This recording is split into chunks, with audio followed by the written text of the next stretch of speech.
D'abord, la première chose que vous devez chercher à obtenir, c'est votre maison à vous. Vous êtes né dans une famille. Donc, quand vous êtes né, peut-être vos parents, ils louent, ou bien ils ont construit. Mais en tout cas, tu es dans une maison. Et maintenant, tu grandis, tu sors de là, toi, tu vas t'installer. Au départ, peut-être tu as loué, ou bien on n'est pas sorti des mêmes familles. Il y a des familles, ils ont déjà des grands moyens, ils donnent des maisons à leurs enfants. Bon. Mais la plupart d'entre nous, en tout cas, tu vas t'installer, tu es en location d'abord. Mais jusqu'à ce que tu vieillisses là, tu ne dois plus être en location. Écoute-moi bien. Donc pour ça, tu dois t'approcher des banques pour dire, bon, j'ai tel revenu, combien d'années je peux cotiser, on peut me prélever ainsi de suite, pour que soit je puisse m'acquérir une parcelle et construire, parce que ça dépend des pays. Il y a des pays où tu dois forcément acheter la parcelle et construire, et il y a d'autres pays où non, tu achètes la maison déjà, ça dépend de où tu te trouves. Mais ne restez pas juste là. Allez vers les informations, comment on fait. Ça veut dire que si tu ne mènes même pas les démarches pour savoir, comment tu vas faire pour savoir qu'il y a des opportunités qui peuvent toi te pousser ou bien t'aider à avoir un toit. Et puis, le toit, la maison que tu vas acheter, c'est selon tes moyens. Celui-ci qui gagne plus, il peut s'acheter une maison de plusieurs pièces, une maison au standing. Mais toi, selon les moyens, il y a ce que tu peux t'acheter, il y a ce que tu peux acquérir avec un certain temps. Mais au moins, tu as acquis. Il faut que ces enseignements-là ouvrent vos yeux. Ne quitte pas la terre ou bien ne vieillis pas en location. C'est qu'il y a un principe qui n'a pas marché parce que ce n'est pas le plan de Dieu pour toi. Je vais lire. Hébreux chapitre 3, le verset 4. Chaque maison est construite par quelqu'un.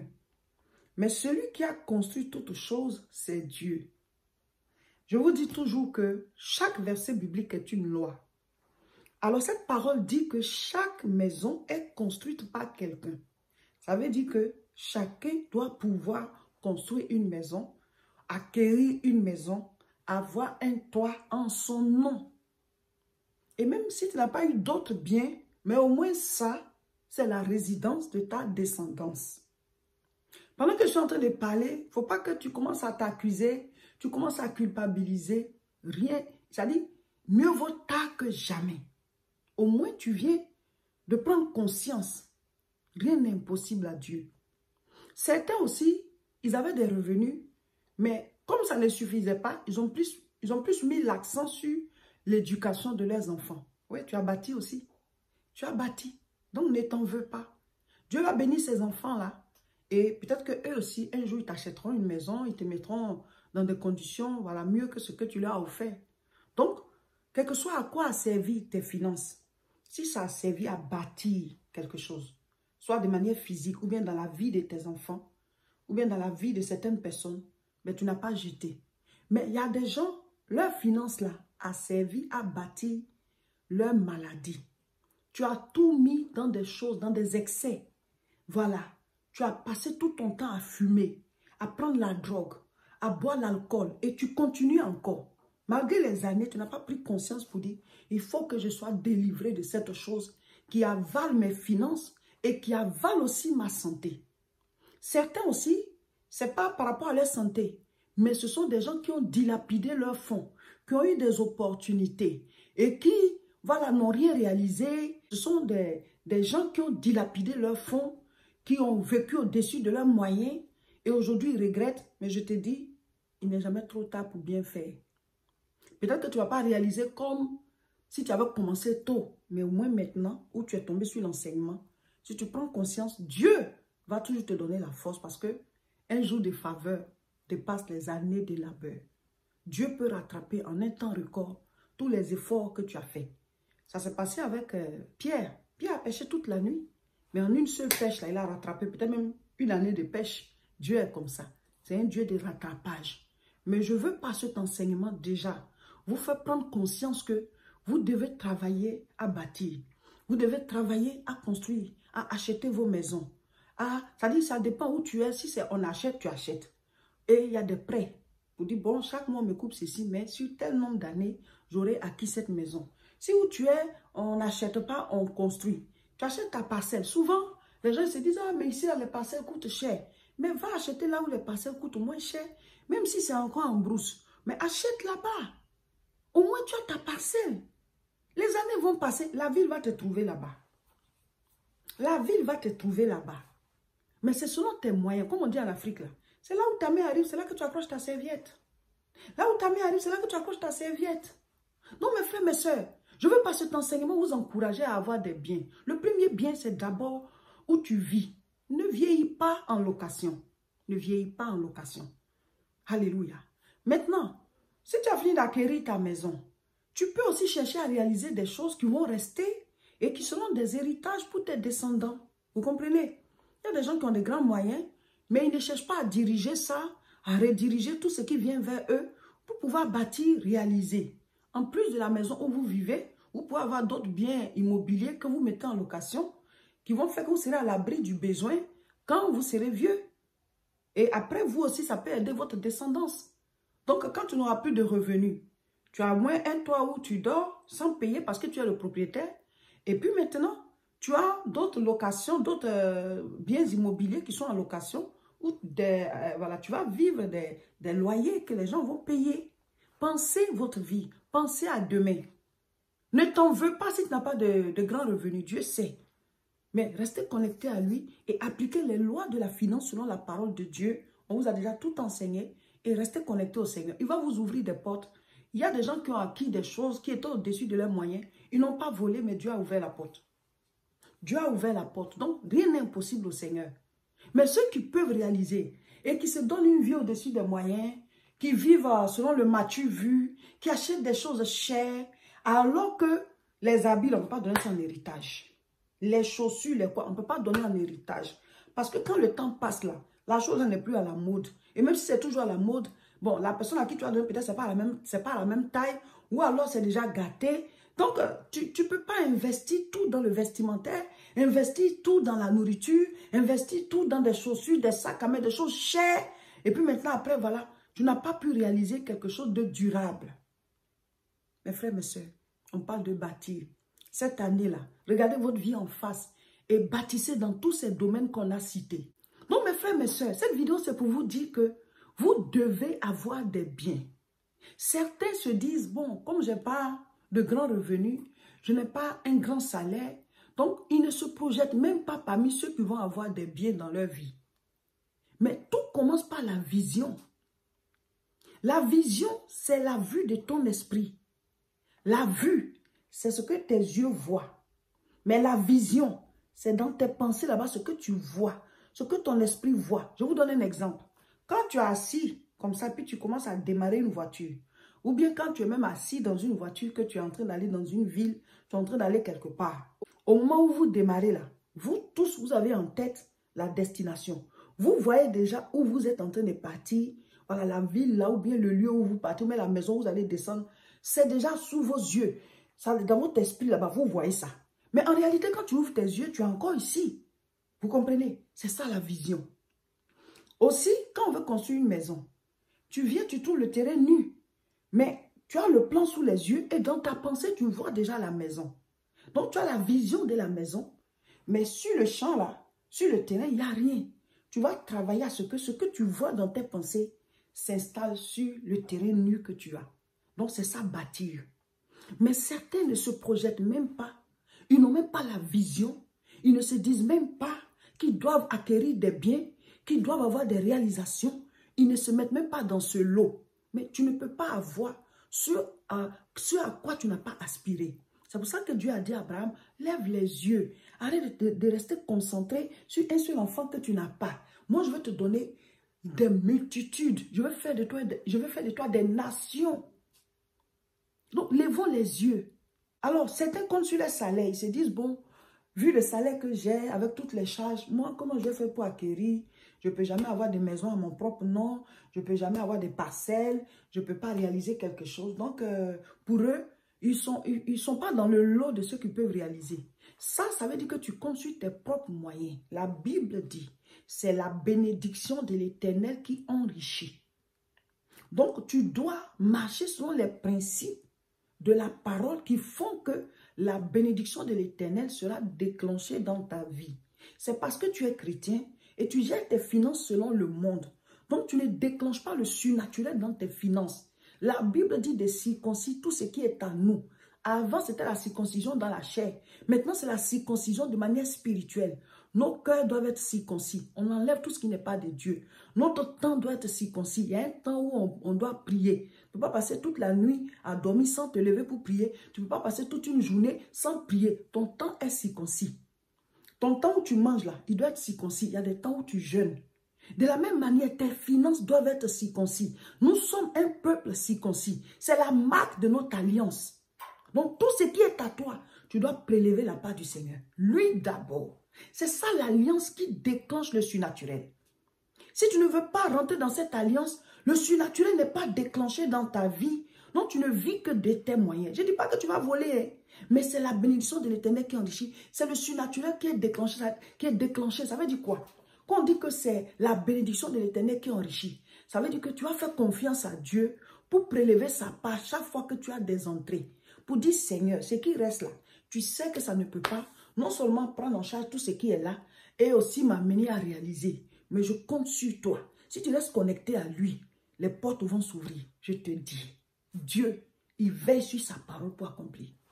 Je ne sais pas à quel moment, mais les portes vont s'ouvrir. Tu ne vas pas terminer ta vie pauvre, misérable, sans avoir réalisé. Non, le Seigneur, soit il va te donner une promotion dans ton travail, ou bien en plus de ton travail, il va te créer d'autres entrées. En tout cas, la manière dont on dit les circonstances imprévues, puis ça vient faire sortir l'argent là. Toi, tu auras des circonstances imprévues pour t'enrichir, pour te donner d'autres entrées imprévues. C'est comme ça que Dieu travaille. Certains aussi, ils donnent la dîme, ils prélèvent la part du Seigneur, mais ils vivent mal. Dieu dit, non, ce n'est pas parce que mes oreilles sont trop dures que je ne vous entends pas. Ce n'est pas parce que ma main est trop courte que je ne vous atteins pas. Mais vos iniquités font barrière entre vous et moi. Quand on se donne à Dieu, on a changé de monde. Donc, on vit une vie de sanctification. Maintenant, pendant qu'on est dans la vie de sanctification, on doit maintenant marcher selon l'alliance. Certains sont dans la sanctification, mais ils ne marchent pas selon l'alliance. D'autres marchent selon l'alliance et ils ne vivent pas la sanctification. Mais la Bible dit, sans la sanctification, nul ne verra Dieu. Mais la sanctification seule ne suffit pas. Il faut rentrer dans les alliances de chaque chose. Parce que chaque chose se trouve derrière une porte. Et le Seigneur nous a donné les clés. La clé pour déclencher la bénédiction surnaturelle, c'est de donner à Dieu. C'est de donner à Dieu tes offrandes et tes dîmes. Maintenant, la troisième chose qu'il faut donner, c'est l'aumône. Et ce n'est pas, on ne dit pas qu'il faut te déposséder, non. C'est selon tes moyens. La dîme de celui-ci est différente de la dîme de celui là-bas, ou bien ainsi de suite, parce qu'on n'a pas les mêmes revenus. Ce que celui-ci met de côté comme offrande, c'est différent pour l'autre, parce qu'on n'a pas les mêmes revenus.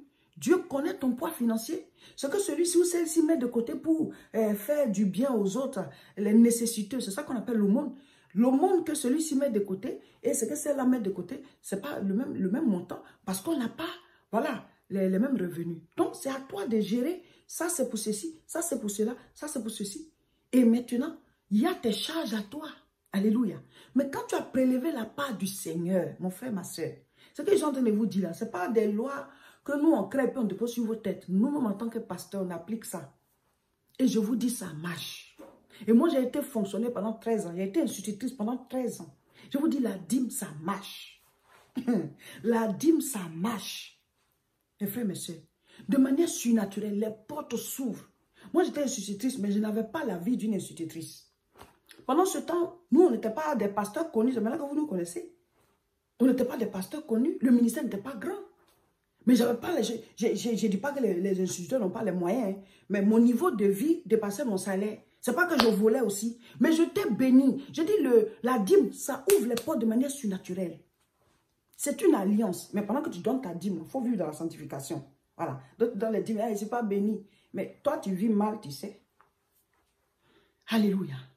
Donc, mes frères, mes soeurs, pour que tu aies des biens, toi-même d'abord, il faut te projeter dans le lot de ceux qui peuvent avoir des biens. Il faut te dire que je dois réaliser. Je veux aussi parler d'un point qui maudit certaines personnes et elles ne savent pas que c'est ça qui les maudit. Éphésiens chapitre 6, verset 2. Honore ton père et ta mère. C'est le premier commandement avec une promesse, afin que tu sois heureux et que tu vives longtemps sur la terre. Il n'a pas dit honore ton père et ta mère s'ils se sont occupés de toi. Il n'a pas dit honore ton père et ta mère s'ils sont bons de cœur, s'ils ne t'embêtent pas. Il n'a pas dit honore ton père et ta mère si tu as de grands moyens. Il faut le faire selon tes moyens. N'oublie pas tes parents. La malédiction peut aussi venir de ce côté-là. Parce que la Bible dit, si tu les honores, ben, tu vivras heureux. Être heureux, c'est pouvoir réaliser, pouvoir s'en sortir. Donc, la colonne des relations humaines, on a cité la relation avec la grande famille. Ça commence d'abord par nos parents. Même s'ils ne t'ont pas mis au monde, mais s'ils ont joué le rôle de parents. C'est-à-dire, si tu as tes vrais parents qui t'ont mis au monde et puis il y a d'autres qui se sont occupés de toi, donc toi, tu as deux groupes de parents. Dieu ne te dit pas de te déposséder, d'aller prendre des dettes pour eux. Mais selon tes moyens, ne les oublie pas. Certains ont abandonné leurs parents disant que soit ils sont mystiques, soit ils sont sorciers, ils m'ont fait du mal, ils m'ont fait ceci. Peut-être qu'eux, ils n'ont pas joué leur rôle de parents. Mais toi, tu dois jouer ton rôle d'enfant. Si vraiment tu es chrétien, si tu vis selon les lois du Seigneur, si tu marches et tu as une vie de prière, même le plus grand sorcier ne peut rien te faire. Moïse a grandi dans la cour de Pharaon. Donc, dans les relations humaines, là, les parents, il faut bien traiter ce côté-là. Faites ce que vous pouvez, mais ne les abandonnez pas. Parce que votre malédiction peut venir de là. On a parlé des relations humaines, on a parlé de grandes familles, on a parlé d'amis, connaissances et tout ça. Il faut pouvoir gérer ça pour que vous puissiez bâtir durablement. Maintenant, concernant les frères et les sœurs, le verset biblique ne dit pas qu'il faut honorer ses frères et ses sœurs. Mais en tant que des gens qui ont le même sang que toi, si tu peux, tu les aides. C'est vrai qu'il y a des gens, ce sont tes frères, sont tes soeurs, mais ils veulent te tirer vers le bas. Toi, fais ce que tu peux faire. Dieu connaît tes moyens, fais ta part. Et maintiens une bonne relation familiale, comme on l'a déjà dit. Gloire à Jésus, soyez bénis, cher peuple de Dieu. Recevez le Saint-Esprit, recevez la grâce du Seigneur. Aujourd'hui, dimanche 23 janvier 2022, nous sommes au dernier jour de notre temps de jeûne et prière. Félicitations à tout le monde. Bravo, bravo, bravo. Le Seigneur nous a soutenus, il nous a donné la force, il nous a enseigné, il nous a restaurés, il nous a remplis de sa présence. Voilà, nous sommes à la gare. Durant tout le temps du jeûne, on disait tout le temps, c'est jusqu'à la gare. Ben, nous sommes à la gare. Nous sommes aujourd'hui, dimanche 23, nous sommes à la gare. Le jeûne prend fin aujourd'hui, mais le thème, il continue. D'abord, c'est le thème de toute l'année, mais le thème, le jeûne des bâtisseurs, continue. On arrête le jeûne, mais bâtir là, on va continuer de traiter le thème. Et nous allons aller jusqu'à fin janvier par rapport au programme dénommé Haute Tension Spirituelle, qui est sur 3 mois, novembre, décembre et janvier. Donc, le jeûne prend fin aujourd'hui, mais restez connectés pour suivre, voilà, le reste des enseignements concernant bâtir. Amen. La sagesse a taillé ces 7 colonnes. Amen, amen, amen. Et puis, cette semaine, nous continuons aussi la lecture de 2 rois. Et on va, voilà, jusqu'à la fin de 2 rois avec. Donc, on reste connecté, on continue le programme seulement, on n'est plus en jeûne. Amen. Le prochain jeûne, c'est dans le mois de mai. Restez connectés, on vous donnera les jours. Amen. Et puis, quand vous allez finir la lecture de 2 rois, vous-même, vous devez maintenant choisir le livre de la Bible que vous voulez lire. Et c'est dans le mois de mai, pendant le jeûne, qu'on va encore vous donner des livres bibliques à lire. Parce qu'on veut que vous arriviez vous-même à gérer votre vie spirituelle, lecture biblique, au moins un chapitre par jour. Vous choisissez le livre que vous voulez et au moins prier tous les jours dans la matinée, dans la soirée, dans la matinée, dans la soirée. On vous laisse faire ça vous-même et après, pendant les temps de jeûne, on commence encore les recommandations. Voilà. Il faut que vous arriviez à être spirituel de vous-même. Mais continuez de rester connecté aux différentes chaînes parce que on continue les enseignements, même si on n'est pas en jeûne. Et on continue aussi, voilà, tout ce qui est vidéo de prière, on peut vous en mettre de temps en temps. Amen. Donc, félicitations. Voilà, nous sommes à la gare. Que tu aies jeûné ou pas, tous ceux qui étaient dans le programme, recevez la grâce de Dieu, recevez le Saint-Esprit. Cette vidéo, c'est encore une vidéo d'enseignement. Ensuite, il y aura la vidéo de prière de fin de jeûne. Voilà. Donc là, c'est encore une vidéo d'enseignement. Aujourd'hui, on va parler de avoir des biens. Avoir des biens. Mais j'aimerais d'abord dire à chacun de vous que le jeûne prend fin aujourd'hui. Les témoignages ont commencé à arriver. Des gens ont déjà commencé à voir leurs 10 sujets être exaucés. Même si tu n'as pas encore vu ton sujet être exaucé. Le temps qu'on a passé dans la présence de Dieu, là, le ciel s'est ouvert et de manière spirituelle, l'exaucement est arrivé. Maintenant, il faut un temps pour que l'exaucement entre dans le monde physique. Il y en a qui, automatiquement, sont décantés, mais il y en a d'autres, il faut un certain temps. Donc, de manière spirituelle, tu as combattu, tu as prié et les portes sont ouvertes. Je vais lire. Luc chapitre 1, le verset 13. Mais l'ange lui dit, ne crains point Zacharie, car ta prière a été exaucée. Ta femme Élisabeth t'enfantera un fils et tu lui donneras le nom de Jean. Donc, c'est Zacharie qui était serviteur de Dieu. Son épouse et lui n'avaient pas d'enfant et il priait le Seigneur pour ça. Et ce jour-là, c'était lui qui était allé faire les prières, offrir les sacrifices du peuple dans le temple. Parce qu'avant que l'agneau ne soit immolé, il devait faire des sacrifices chaque année pour le pardon de leurs péchés. Donc, il avait été désigné l'année là. Donc, pendant qu'il était dans le temple, il a vu un ange. Et l'ange lui a dit que sa prière a été exaucée et que son épouse va lui faire un fils. Et Zacharie est sorti. Et on dit quoi maintenant? Verset 24. Luc 1, verset 24. Quelque temps après, Élisabeth, sa femme, devint enceinte. Voilà. Donc, quelque temps après. Mais la prière a été exaucée un autre jour. Et c'est quelque temps après ça qu'elle est tombée enceinte. Et quand elle est tombée enceinte, il faut encore des mois avant que l'enfant ne naisse. Donc, la question qu'on se pose, à quel moment Dieu a-t-il exaucé? À quel moment Dieu a-t-il accordé cet enfant à Zacharie et à Élisabeth? Est-ce dans le temple ou est-ce le jour où Élisabeth a porté l'enfant, le jour qu'il est né? C'est clair que c'est dans le temple. Donc, il y a un temps où Dieu exauce et il y a un temps où l'exaucement entre dans la vie physique. Mes frères, mes soeurs.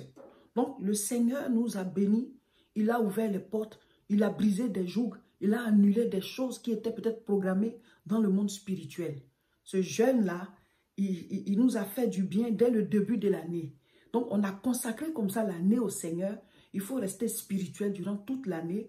Et le thème, c'est bâtir. Nous devons bâtir cette année. Ce message, c'est l'édification du jour. Le dernier jour aujourd'hui, là, c'est son édification. Avoir des biens.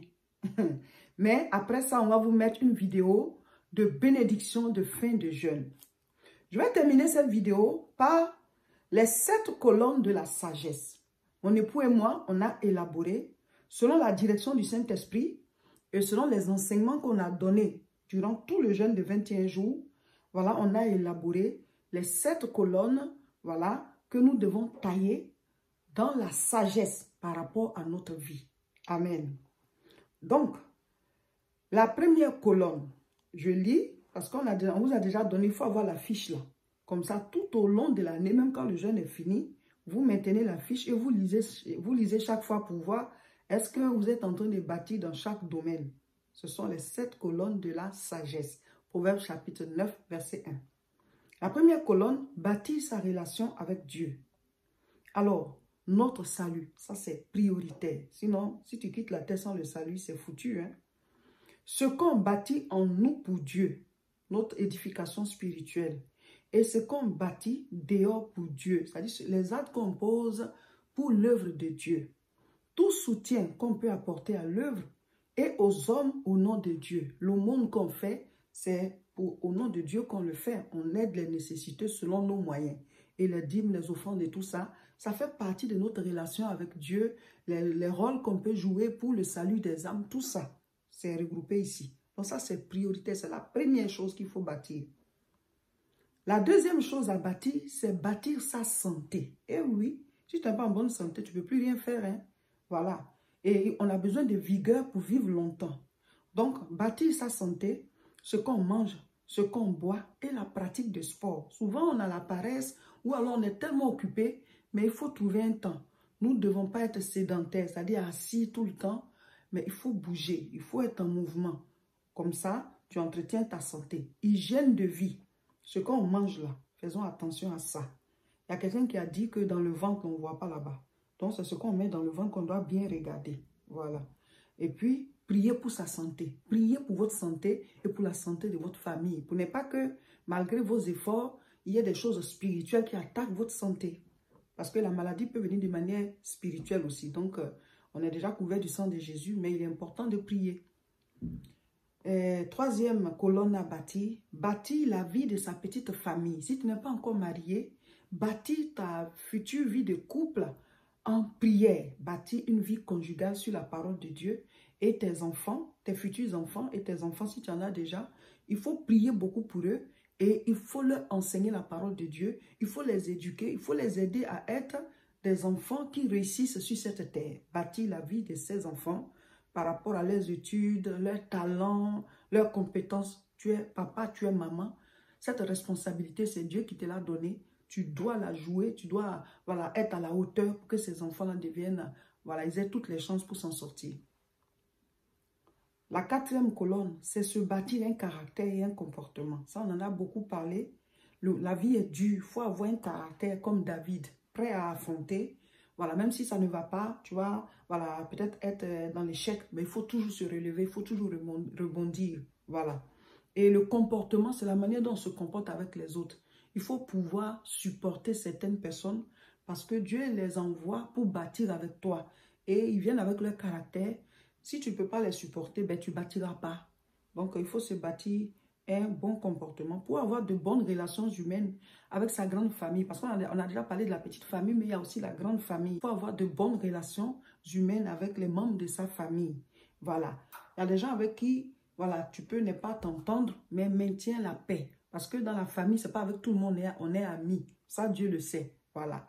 Donc, maintiens, de bonnes relations. Maintenant, il y en a avec qui tu t'entends aussi. Voilà. Grande famille, entourage, collègues, amis, connaissances, en tout cas, etc. Vous devez travailler sur les relations humaines parce que Dieu passera toujours par quelqu'un pour te bénir. La cinquième colonne, c'est bâtir ses finances et sa richesse. Bâtir tes finances sur Dieu. Pour ça, tu dois travailler. Tu dois prélever la part de Dieu. Tu dois avoir des économies. Il y a ceux qui n'ont pas d'économie. Par conséquent, ils ne peuvent pas réaliser, ils ne peuvent pas construire. Et tout part. Quand tu travailles, tu dois faire des classes. C'est-à-dire la classification. Quand je prends mon salaire, la dîme du Seigneur, mon offrande selon tes moyens. On ne te dit pas de tout prendre pour donner à Dieu. Hein. Dieu connaît tes moyens. L'aumône, Voilà ce peu-là, je mets de côté. Quand ça réunit beaucoup, je vais prendre pour aider les indigents, les nécessiteux que Dieu m'a mis à cœur. Parce qu'on n'est pas tous attirés à soutenir les mêmes indigents. Je vous ai déjà expliqué ça. Donc ça, et maintenant tes économies. Même si ce n'est pas beaucoup, il faut que tu aies des économies. Même si ce n'est pas beaucoup, mais chaque jour, petit à petit, une goutte d'eau sur une pierre, ça finit par faire un trou. Parce qu'au fur et à mesure, si ça tombe de temps en temps, régulièrement, le trou va se faire. Donc, même si ton argent n'est pas beaucoup, tes revenus ne sont pas beaucoup, mais il faut que tu prélèves une certaine somme pour avoir des économies. C'est sur ça souvent que les banques aussi font des prêts, pour dire que c'est régulier. Voilà. Donc, il faut se bâtir des finances sur la parole de Dieu et en vivant selon ses moyens, pas au-dessus, et se bâtir la richesse pour être à l'abri du besoin, travailler, entreprendre, faire des activités commerciales. Il y a des gens qui sont très forts en commerce, mais ils sont paresseux. Mon frère, qui va bâtir pour toi? Il y a des gens qui peuvent entreprendre, ils ont des idées, ils ne veulent pas se lever, ils voient les autres réussir, ils sont là. Voilà, tu es un peu trop paresseux, tu procrastines, tu es négligent, tu remets à demain. Et quand le temps est passé, il est passé. Hein. Levez-vous. Hein. Ensuite, maintenant, se bâtir, la sixième colonne, se bâtir des réalisations. C'est de ça qu'on est en train de parler là. Se bâtir des réalisations pour assurer un héritage à sa descendance, construire ou acheter ses maisons, ses parcelles, réaliser ses projets de vie. Ah oui, il y a des gens au-delà même de leur maison et des parcelles, ils construisent des écoles, ils construisent des hôpitaux, ils construisent, ou alors même s'ils ne construisent pas seuls, ils sont partenaires pour une entreprise ou bien pour construire quelque chose. C'est ça les réalisations. Et après, tu es à l'abri du besoin. Et tu peux aussi soutenir ta descendance. Amen. Le dernier truc à bâtir, la dernière colonne, c'est se bâtir une destinée glorieuse. L'impact que tu as dans ton activité, selon ton talent, selon tes compétences, tu ne dois pas juste te concentrer que sur toi et ta famille. Il faut que tu aies de l'impact. Pour ça, tu dois travailler, bâtir une carrière. Ce n'est pas tout le monde que Dieu appelle à être connu. Mais il y a des gens aussi que Dieu appelle à être connus. Et même si tu n'es pas connu, il y a des vies que tu dois impacter, il y a des gens que tu dois sauver, il y a des gens que tu dois aider, il y a des gens que tu dois relever. Ceux sur qui tu dois avoir de l'impact, ils sont là et ils t'attendent. Ça, c'est le côté de ce que ta carrière va apporter. Donc, si par exemple, tu es appelé à aider les veuves et les orphelins, il faut que tu commences à petits coups et ça va devenir grand, tu as de l'impact. Si tu es appelé à chanter, tu commences tout doucement, tu auras de l'impact et ainsi de suite. Tu dois briller. Donc, cette dernière partie-là, c'est comment est-ce qu'on doit briller. Et on dit, pour un impact qui restera même après nous, briller dans son domaine pour relever, inspirer et sauver des vies. Je pense que c'est 7 points-là. En tout cas, si tu travailles dessus chaque fois, là, tu auras réussi ta vie. Voilà, chers frères et sœurs, c'est la fin de notre jeûne. On est toujours ensemble parce qu'on continue les enseignements, voilà, on continue les prières et tout ça. C'est le jeûne qui prend fin. Donc, restez connectés à nos différentes chaînes. Les vidéos vont plus venir chaque jour parce qu'on va se reposer un peu. Et puis, le rythme, c'est que c'est 2 ou 3 vidéos par semaine. On va reprendre. Et les mercredis, on fait la prière en direct à partir de 12 h sur nos 2 chaînes. Ce mercredi-là, c'est la vidéo, voilà, le direct des témoignages. Donc, ne ratez pas. N'oubliez pas, à la fin du jeûne, chacun de nous doit faire parvenir son offrande des bâtisseurs. L'offrande de ce jeûne et de tous les jeûnes qu'on va faire durant l'année 2022, ça va s'appeler l'offrande des bâtisseurs parce que l'année 2022 s'appelle l'année des bâtisseurs. On vous a déjà montré à quoi ça va servir, les charges de l'Église de France et les projets en Afrique. Surtout, on doit réunir les fonds pour bâtir le temple de Côte d'Ivoire. C'est un grand temple, mais c'est Dieu qui va bâtir. Chacun donne ce qu'il peut donner. Mais dis-toi que comme Salomon, je dois faire une offrande abondante, l'offrande de bâtisseur. Amen. Et pour pouvoir faire parvenir votre offrande de bâtisseur, contactez-nous à ce numéro sur WhatsApp. Vous enregistrez, vous nous écrivez sur WhatsApp ou bien sur Facebook. Vous cliquez sur contacter sur notre page. Vous écrivez, on va vous donner toutes les coordonnées selon ce que vous préférez. Si c'est virement, si c'est transfert ou bien si c'est dépôt mobile. Même si on ne répond pas sur le champ parce qu'on est occupé, on répondra après. Voilà. Cette année, nous allons faire une grande conférence. La CIMA, Conférence internationale de la moisson abondante. Ce sera le 11 juin, samedi 11 juin à partir de 14 h jusqu'à 21 h. Ce sera à Nanterre, à l'espace Chevreul. Donc, restons vraiment connectés et mobilisés parce que ce sera une grande rencontre spirituelle, une grande rencontre chrétienne où nous allons proclamer. Le Seigneur a dit que nous devons dire que ton règne vienne. Le peuple de Dieu ensemble, on va invoquer le règne de Dieu. Amen. Pour que les nations reconnaissent que Jésus-Christ est Seigneur, que les gens l'acceptent, qu'il y ait un réveil spirituel. Donc, il ne faut pas que tu rates ce grand rassemblement. On a encore le temps d'en parler, mais dès maintenant, mets ça dans ton programme. Samedi 11 juin, on sera à Nanterre pour la grande rencontre spirituelle. Alléluia. Nous allons lever les mains et nous allons proclamer que son règne vienne. Le thème, c'est la sagesse divine. On est toujours dans bâtir parce que bâtir, ça va avec sagesse. Amen. On va vous mettre la vidéo de bénédiction de fin de jeûne et après ça, chacun de nous doit louer le Seigneur. Amen. Donc, je vous mettrai aussi ma vidéo de louange. Et ceux qui veulent bien vont faire une vidéo de louange de quelques minutes. Ils vont nous faire parvenir au numéro qu'on va mettre sur ma vidéo de louange pour qu'on puisse aussi mettre en ligne pour qu'on vous voit vous réjouir. Donc, quand vous envoyez la vidéo, vous mettez votre nom et le pays d'où la vidéo vient, où vous êtes là. Voilà. Et puis, vous louez le Seigneur et vous rendez un peu de témoignage par rapport aux jeunes, par rapport aux enseignements et tout. On va mettre en ligne, ça va édifier tout le monde. Voilà. Voilà, nous sommes arrivés à la gare. Nous sommes à la gare. Félicitations à tout le monde. Le jeûne prend fin aujourd'hui. Mais on continue, d'être connecté pour pouvoir, être spirituel. On lit la Bible, on continue de prier, tout le reste, voilà. Donc, on est à la gare. Félicitations à tout le monde. Le mercredi, on se retrouve en direct pour, les différents témoignages.